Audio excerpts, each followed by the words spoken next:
In today's episode of Field Frequency, I'm joined by Brian Bradford, Chief Commercial Officer of Universal EV Charging. In this episode, Brad unpacks for us what it really takes to scale a charging network, from site selection to service models to the economics that get a site pointed towards profitability. Let's get into it.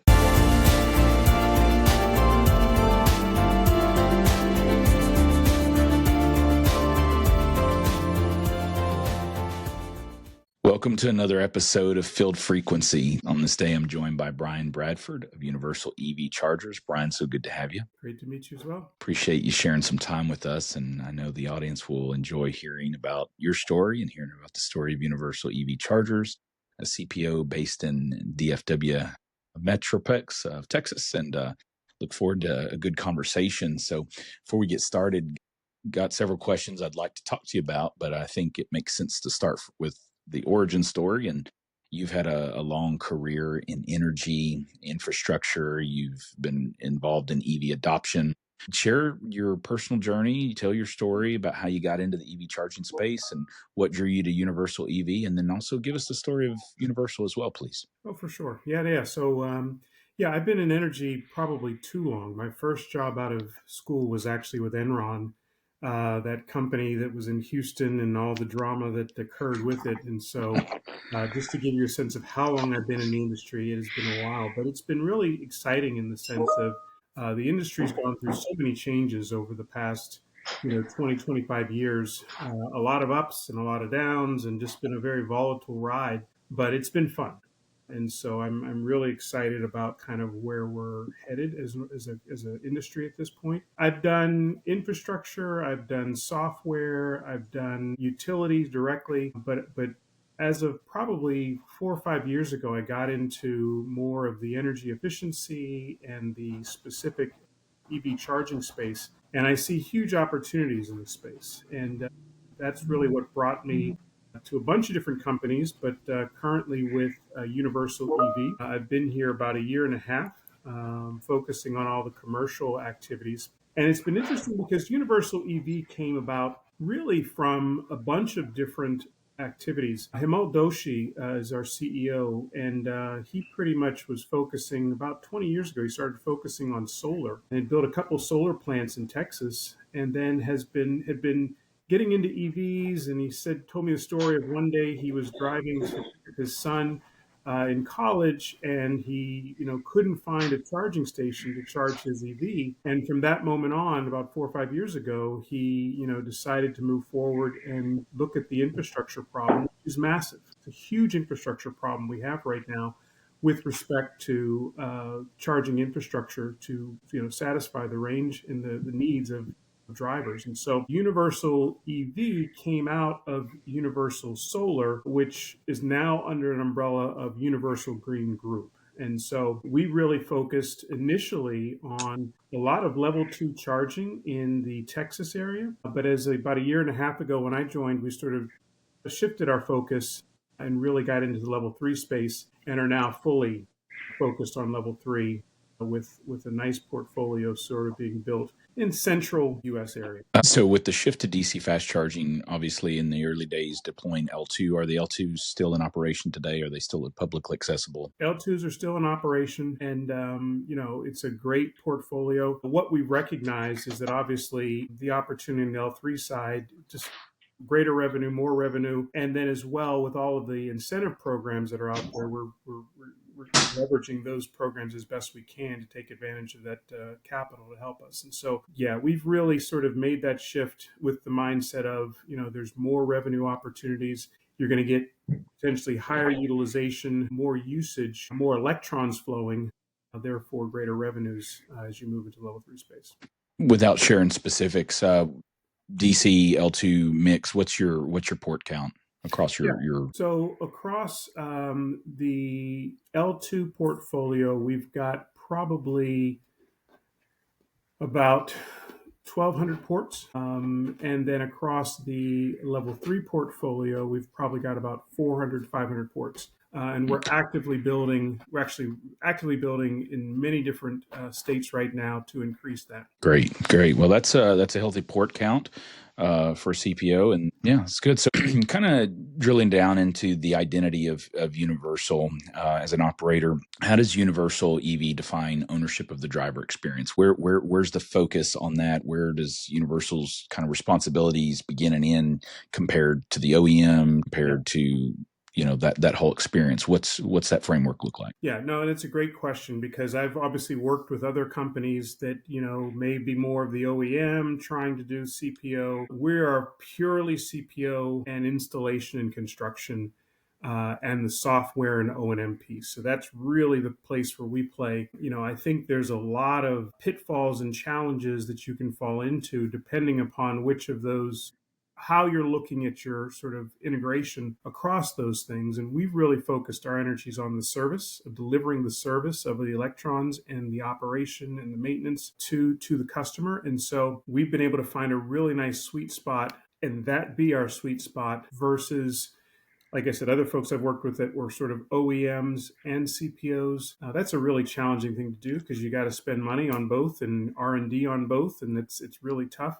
We're focusing on just that charge point operation, and we're leveraging our capabilities on the construction side because, as I said before, we've come out of this sort of solar construction business, but we're leveraging those resources to ensure we get essentially low cost installs for the projects that we work on. And so we are charge point operator focusing on service and the electron sale to customers. So within the business model, that's good. And a comment to your explanation there is everyone wants total vertical integration because of convenience and all that. Makes sense. But there's lanes that we can get in and do well, and there's other lanes that we may want to get into and try to do well. But the try is where the problem comes into play. And so, to your point of letting the OEMs manufacture their equipment, specialize there, and you operate. Of course, you got to go through your selection process, and there's a lot of options out there and a lot of noise and distractions to sort through. But yeah, that's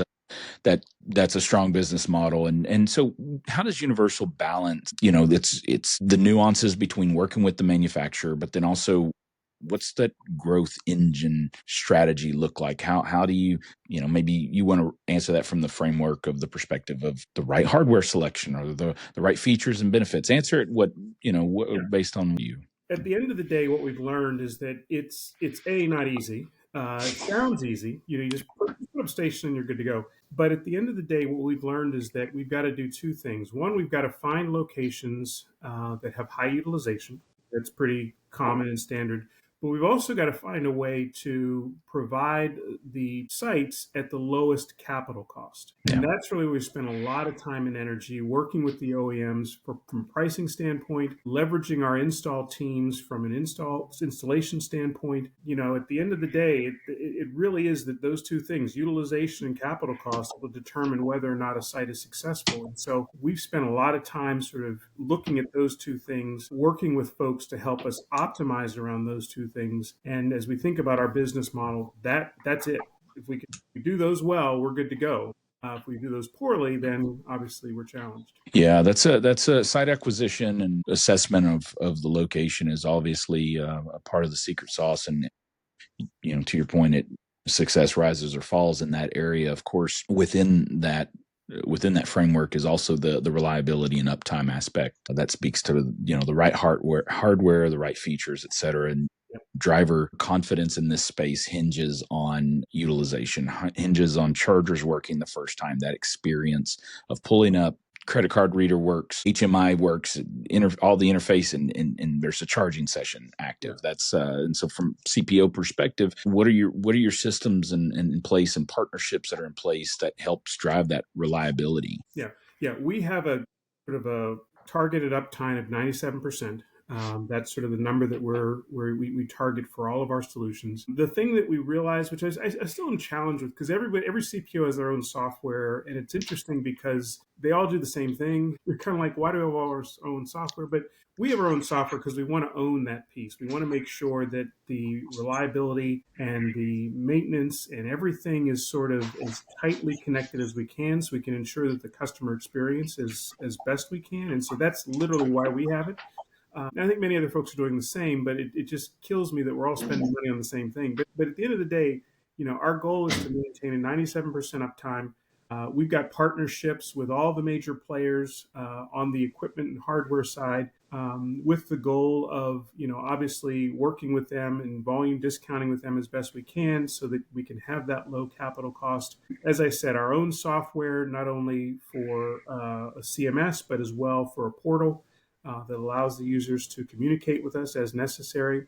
We have our own service team, 24 hours a day, 7 days a week, to respond to any customer issues. And so at the end of the day, yeah, you're right. I mean, it is reliability, it is uptime, it is that customer satisfaction that'll really determine whether or not a customer comes back to the site or moves on to the next one. And so we put those resources in place to ensure that they're consistently coming back to Universal EV. So within the model of the deployments of the sites, are you working with site hosts, or are they and you're working with like easement into their locations, or are you own the green space as well? Or is it maybe it's a mix of both? We're pretty flexible. I mean, at the end of the day, our goal is to, find the right site host, and then the relationship with them, whether it's a partnership, whether it's a fixed payment, really depends upon the level of risk and interest of that site host. We've got various structures at different locations depending upon the need, and as I said, what the site host wants. But we're pretty flexible with respect to that, and I think we need to be, because, like I said, some folks are like, "Oh yeah, we'll take the risk with you, and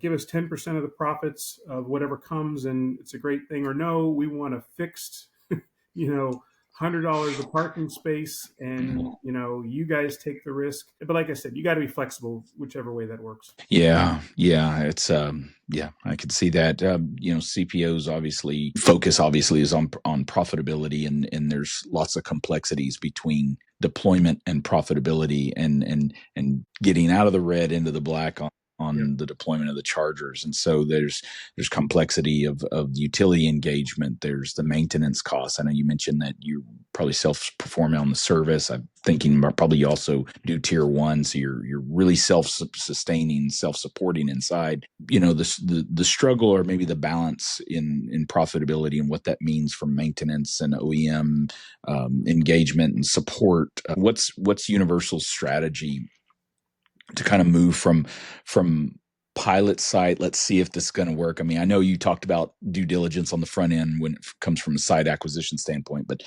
what's that strategy to get from deployment and a pilot project or pilot site to a sustainable and profitable site? Yeah, like I said, there's a couple elements to that. Obviously, the first is just the location, looking for the best location, whether it's traffic cars that are passing, whether it's closeness to multifamily unit housing. Yeah. We kind of at least first have to think about that as the primary thing. Then secondly, as I spoke about before, is finding the right equipment at the lowest possible cost and installing that equipment, and ensuring that it's up to the standards that we would want for the organization. And back to that point of sort of high utilization against low capital cost, that's really sort of our primary focus. Now, when it comes to maintenance, the other thing that we've really tried to do is, instead of building a site in Maine and then building another site in Florida, we've tried to sort of regionalize our construction so that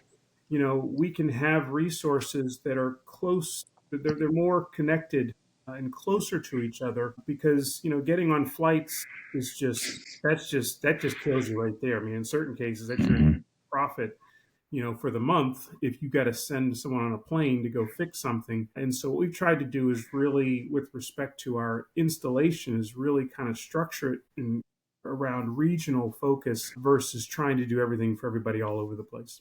But those Yeah. are the ways to kind of keep your costs down, and as well keep your customer satisfaction up because you're able to respond quicker to any maintenance issues in a regional structure. Yeah, makes sense. So, a little background. My first connection to Universal obviously was in a previous life representing hardware, working with Universal to potentially look at hardware from brands that I previously represented. It's kind of fresh on my mind because just this week I was touring a couple of different plants of manufacturers this week. And so with all that kind of teed up for this question, when Universal is looking at standardization and technology choices, whether it's hardware, software, both. There's so much out there. Chargers themselves have become commoditized in this industry. There's software fragmentation. How does Universal, because to your point of regional focus, maybe there is a standardization on the hardware focus, or maybe not. I don't know. But how does Universal kind of sort through that noise to approach standardization, whether you're looking at from the hardware or payment systems? How's that work for Universal? Yeah, I mean, the reality is every site is different. And so it's really tough to just completely standardize. I mean, you've got, and I say different from just the location, what the need is there versus, utility rates and utility demand charges. I mean, there's so many different things that impact that decision. Now, obviously, if you can get volume discounts, you want to leverage those for sure. But in certain locations, going to a battery buffered solution might be the best solution, considering the fact that it's got high demand charge and is going to have high utilization at the same time. And so at the end of the day, it's important that you sort of take all those factors into consideration versus just saying, oh, I'm going to pick this one manufacturer and just stick with them and only go with them. It's really tough to do that because, as I said, every sort of site may have a different reason or different value that's needed there. We obviously want to focus on those manufacturers that are, the best qualified, but it may not be necessarily the same every time. And what our software is able to do is sort of go across those different platforms and really be able to pull the data that's necessary to ensure we keep the operation uptime high. Yeah, well, that's good. There was tying into the regional comment, and I guess my awareness of some awards that Universal got around NEVI. When it comes to public funding and NEVI, how is Universal approaching federal funding, state funding, maybe utility? Is it a nice to have? Is it a have to have? From your vantage point, do you pursue it or do you not? We are 100% pursuing it. And it's interesting. We've won about 63 NEVIs today, which is probably fifth in the sort of awardee category across the board. We have a full-time team that does nothing but sort of search for NEVIs and state grant programs.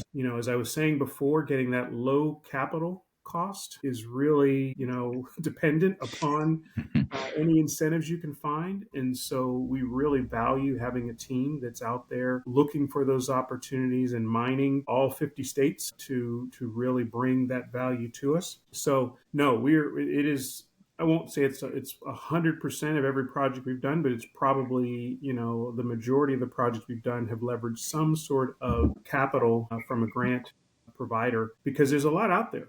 We were a little worried, obviously, with the new administration and where NEVI was sort of heading, but NEVI's back in full force right now. And so we're trying to capture as many of those as we can. And it's been very successful because of the team we have in place, truly going after that in full speed. Yeah, I know your portfolio extends outside of Texas, obviously, but Universal being a Texas-based company, and it's interesting. I'm glad that you've applied for the money. I'm glad that you've taken the money because interesting. It's in fact, I was having this conversation with a EMSP provider just yesterday where we were talking about Texas, whether it's from the perspective of VW money that rolled out before NEVI. And then, of course, NEVI, Texas received the highest allocation of NEVI funding. But there was a lot of VW money left on the table in the state of Texas. It was amazing to me because I even actually had customers back then that would apply for money. They would be approved and then still not move forward with it. And some of that was obviously early on. Pretty much anything going on before 2020 was there was a lot of hesitancy. And of course, EVs are politicized, and especially in a state like Texas. And so there was so many things that went into money being applied for, approved, and then left on the table. It's astounding to me. me, but I think we've kind of moved away and matured in our approach to that. So I'm glad Universal has been successful with public funding, Yeah, because sometimes, agree with that 100%. I mean, the challenge was you might get awarded, but then it mm, would take you a year to contract. mhm, Now that the contracts, and you had 50 different states, yep, each state had their own contract. And so it's just like, yeah, just really challenging. But we stayed focused. We really wanted to commit ourselves to that, and are seeing now where the states are like, okay, we've got our contract done. It's just a matter of doing the application and moving through the process with a qualified site host. And I think things are actually picking up. Now that we've sort of progressed and matured from where we were to the comments you were making in the past. Things are good now. Better. yeah, Say good. yeah. Still a lot of work, Yeah. for sure. Yeah.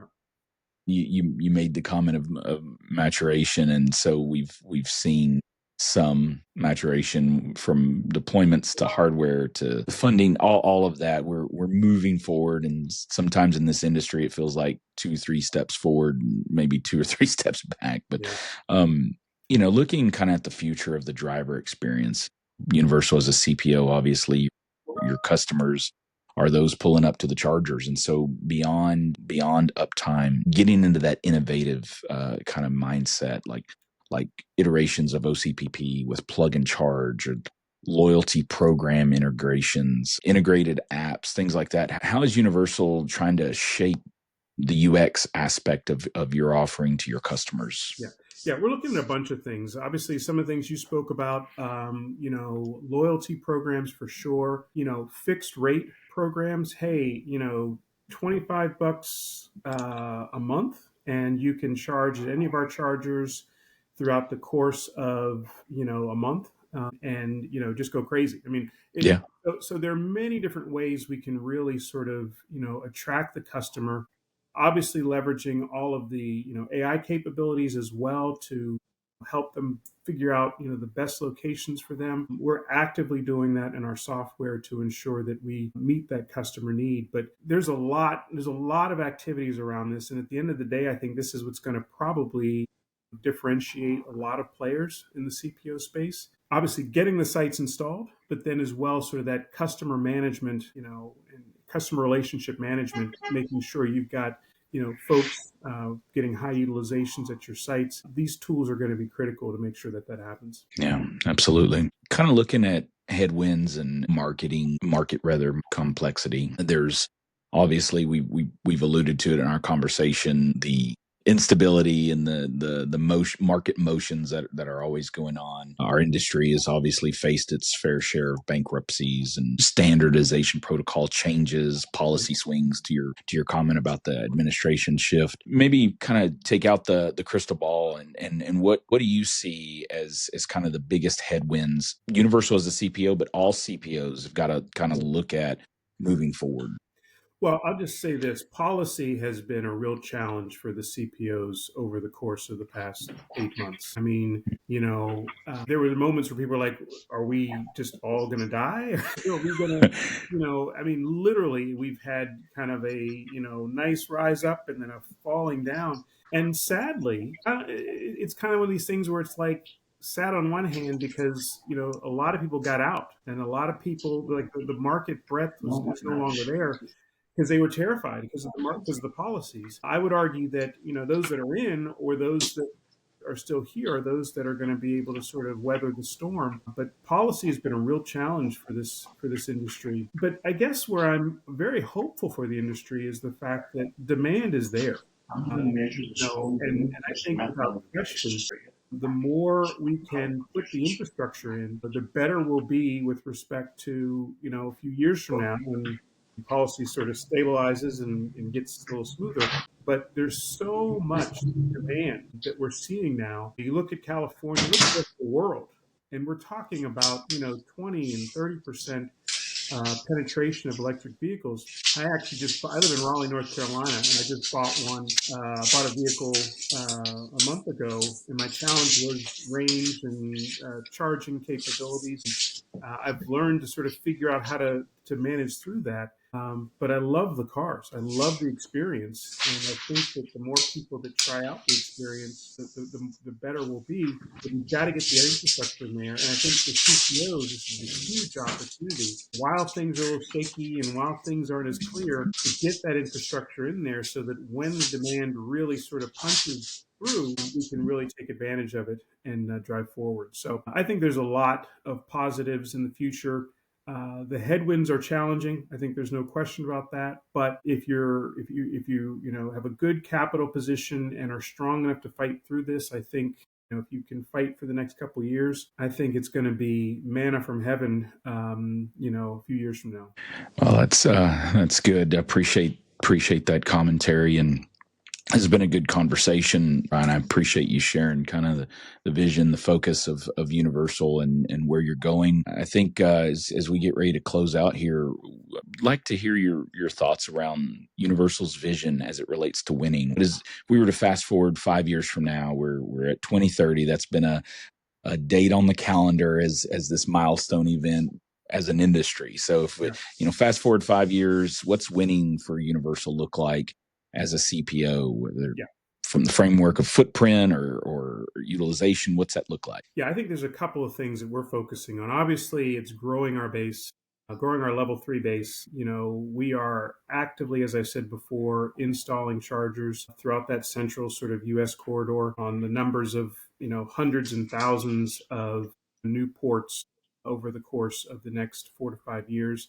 Most of them, at least sort of half of that number that I just described, is contracted already. And so it's just a matter of us delivering. And so we're going to continue to push that. I think the other thing that we're seeing is there's going to be lots of consolidation, we think, with other CPOs. And so we're actively looking at, expanding our size and scope, maybe inorganically. And so, that's another sort of area. I will say that the overall area, though, is to increase the customer and strengthen the customer experience and ensure that once you've gone to one of our stations, you want to go to the next station and always use us for your charging needs. And so we're going to spend all of our time and energy kind of on those three things over the next 5 years, so that, as I said, as we sort of punch through this challenging time, I'll say, we'll be a contender and a player on a larger scale. Brian, I appreciate your time. It's been a good conversation. As we get ready to close out here, any parting comments, any wisdom to share with the group? And then also, I'd like you to share how people can connect with you and kind of follow your journey, follow Universal's journey, if you could share that as well. Sure. No, yeah, I think bottom line, we're in a very interesting industry. As I think about energy in general and think about where we've come, once again, back from my Enron days, we're talking about fundamental changes to the grid and the structures of the grid. And I think there's so much that you can call it, EV charging station. My vision is an EV charging station, possibly with battery storage, that's allowing us to do a whole bunch of things at the edge. I'm thinking about, energy from the vehicles back into, homes and back onto the grid. We're talking about a fundamentally changed market and grid operation, which is super, super exciting. And so with respect to that, I think we've come a long, long way. Still a long way to go, but have come a long, long way. And it's going to be really, really exciting over the course of the next few years. As far as Universal EV, we are active on a whole bunch of social media channels, whether it's LinkedIn, Facebook, and so forth. Please keep watching out for us, because we're growing. You're growing very, very quickly, and are leveraging all the tools that we've spoken about today to help us get there. Government funding, public funding, low cost installation. But we are putting our foot on the pedal to really sort of move forward versus others that may be sort of hesitant and pulling back. We are 100% gung-ho about this market, and are in a capital position to really sort of keep it going. So yeah, keep looking out for us. All right. Well, very good, Brian. Thank you for coming on Field Frequency. Appreciate your time. Thank you as well. Have a great day.